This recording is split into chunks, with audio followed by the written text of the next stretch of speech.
O nosso evangelho deste domingo, 17º domingo do tempo comum, é João 6, de 1 a 15. Naquele tempo, Jesus foi para o outro lado do mar da Galileia, também chamado de Tiberíades. Uma grande multidão o seguia porque viu os sinais que ele operava a favor dos doentes. Jesus subiu ao monte, sentou-se aí com os seus discípulos. Estava próxima a Páscoa, a festa dos judeus. Levantando os olhos e vendo que uma grande multidão estava vindo ao seu encontro, Jesus disse a Filipe: "Onde vamos comprar pão para que eles possam comer?" Disse isso para pô-lo à prova, pois ele mesmo sabia muito bem o que ia fazer. Filipe respondeu: "Nem 200 moedas de prata bastariam para dar um pedaço de pão a cada um." Um dos discípulos, André, o irmão de Simão Pedro, disse: "Está aqui um menino com 5 pães de cevada e 2 peixes. Mas o que é isso para tanta gente?" Jesus disse: "Fazei sentar as pessoas."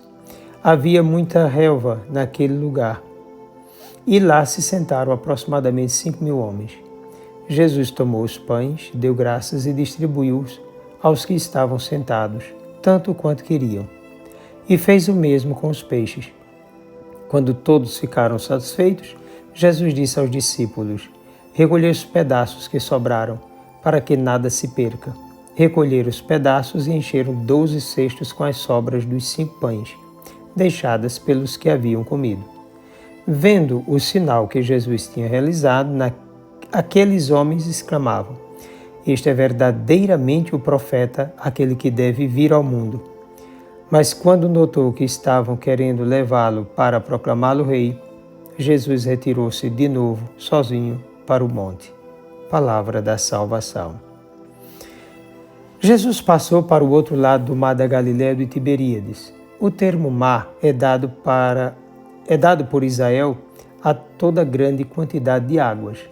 Então Jesus atravessou por muitas vezes esse grande lago ou mar, a fim de anunciar o reino também do outro lado e testar, talvez, segundo Teofilacto, a vontade do povo e tomar os homens de cada cidade, ou tornar esses homens mais ávidos e solícitos na fé. A multidão que o seguia estava realmente ávida, mas de milagres. Sabia que Jesus havia curado cegos, coxos, aleijados, expulsado demônios, ressuscitado mortos, entre outras coisas. Então ele poderia fazer também ali alguns desses milagres. São João Crisóstomo diz que a busca por milagres indica o quanto grosseiras eram suas almas. Os mais sábios, por sua vez, inclinavam-se para a doutrina. De fato, Jesus subiu o monte e sentou-se com seus discípulos para os ensinar. Dentre tantos ensinamentos, alguns deles se referiam à multidão faminta e ao modo como seus discípulos encarariam essa realidade. Jesus coloca-os à prova, testa-o em pleno ensinamento. Esse evento é também tratado por todos os evangelistas, certamente um evento muito importante para os apóstolos e discípulos e para toda a comunidade eclesial. Nesse capítulo, João cita, além dessa multiplicação, também a caminhada de Jesus sobre as águas, olha, e só Deus pode fazer isso, e o encerra com um discurso sobre o pão do céu e a crise em muitos discípulos.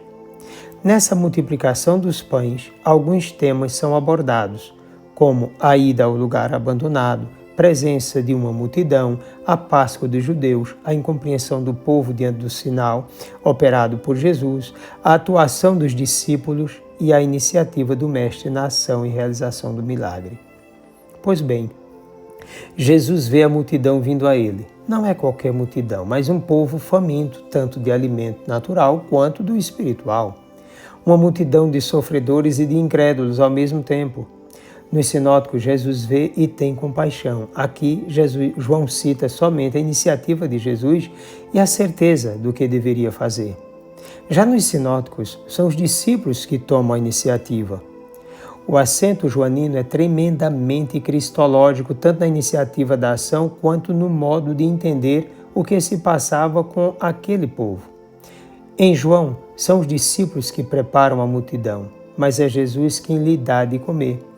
Os discípulos preparam e Jesus concede a graça do alimento salvífico. Um dado importante é o fato de a multidão estar vindo a Jesus. Esse vir a Jesus indica também, na atualidade, o povo que procura incansavelmente a casa de Deus na tentativa de ser saciado de suas necessidades e que devem encontrar os discípulos de Jesus dispostos a conceder-lhe o alimento essencial. O povo continua vindo a Jesus. A questão é saber se os discípulos atualmente estão realmente com ele e para ele. João traz para esse texto duas coisas importantes, uma referência à Páscoa judaica e uma referência à ceia. De fato, o modo como é narrada lembra a celebração eucarística que já era celebrada antes do escrito joanino. Aquilo que já era vivido pela comunidade cristã é citado no texto. A liturgia precede o escrito do Novo Testamento, quando é citado, por exemplo, o cuidado com as sobras dos pães. Lembra muito o cuidado devido às sobras das partículas eucarísticas. O número 12 lembra a totalidade, a plenitude e universalidade, e nesse sentido os 12 cestos restantes indicam que esse alimento é para todos. O povo não entendeu o sinal, ninguém duvida da ação de Jesus, mas não alcança seu verdadeiro sentido. Esse é o grande problema. Ao vivenciar esse evento, o povo imediatamente ligou Jesus à ideia messiânica de Israel, mas não da forma como Jesus entendia. O povo quis Jesus, rei de Israel, um político poderoso, libertador daquela gente. A esperança política de libertação eclipsou a verdadeira busca pela libertação interior da humanidade. Querer Jesus como libertador político é o mesmo que optar pela continuidade do homem velho, racional, filho das ilusões mundanas. Jesus deseja que cada um, sem medo, o procure como libertador. Muito bem, aquele que livra do pecado, que oferece vida nova, mesmo na dor, no sofrimento cotidiano, aquele que oferece a verdadeira vida, a vida eterna, que liberta socialmente, mas como consequência de uma vida convertida, mudada segundo sua graça e seu amor, segundo a prática da verdade, aquele que exige antes de tudo que o homem se volte primeiro para Deus, seja homem de Deus antes de tudo, uma pessoa de Deus e por causa de Deus, para o bem maior do outro, seu irmão. Desça sobre ti a bênção do Deus Todo-Poderoso, Pai, Filho e Espírito Santo, um forte e carinhoso abraço.